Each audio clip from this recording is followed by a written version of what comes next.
niin viime vuonna me hankimme oman lomaosakkeen ja siihen saakka ollaan aina sitten oltu täällä milloin kenenkin ystävän tai tuttavan loma-osakkeessa lomailemassa ja sekä kesällä että talvella. Täällä lomaillaan.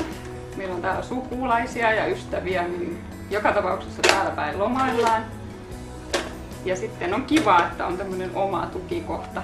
Siinä vaiheessa kun lapset tuli sitten mukaan kuvioihin, Viljelmeen nyt 4 ja Viivi 2, niin ennen heitä niin oli kätevä aina lomailla sukulaisten luona.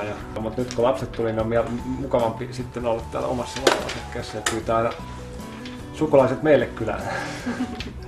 Kesällä taas, kun meidän oma lomaviikkohan on kesällä, se on viikolla 33, ja niin silloin meillä on tuolla Hiekkaniemen rannassa meidän oma loma-osake. Ja siellä on taas sitten kaikki kesäaktiviteetit. Ja nyt me aloitettiin viime kesänä golfin harrastaminen ja meidän loma-osakkeeseen kuuluu myöskin tämä golf-osake.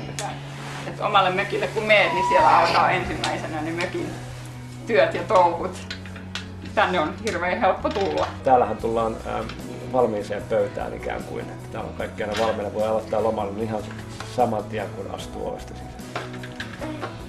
No tää sopii meidän mielestä kyllä erittäin hyvin, varsinkin tää Katinkulta. Tää on niin monipuolinen paikka, että tää sopii aktiivisille ihmisille ja tämmöisille, että arvostaa tätä luontoa, ympärillä olevaa luontoa sekä sitten näitä harrastusmahdollisuuksia.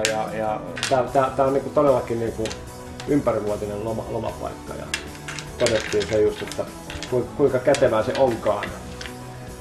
Et se on aina se tietty lomaviikko ja jos ei sinne pääse, niin sen voi vaihtaa tai sen vaihtaa pisteeksi, jos yhdellä pisteellä voi sitten niin valita erilaisia jonkun toisen kohteen jossain muualla päin maailmaa lukemattomista eri vaihtoehtoista.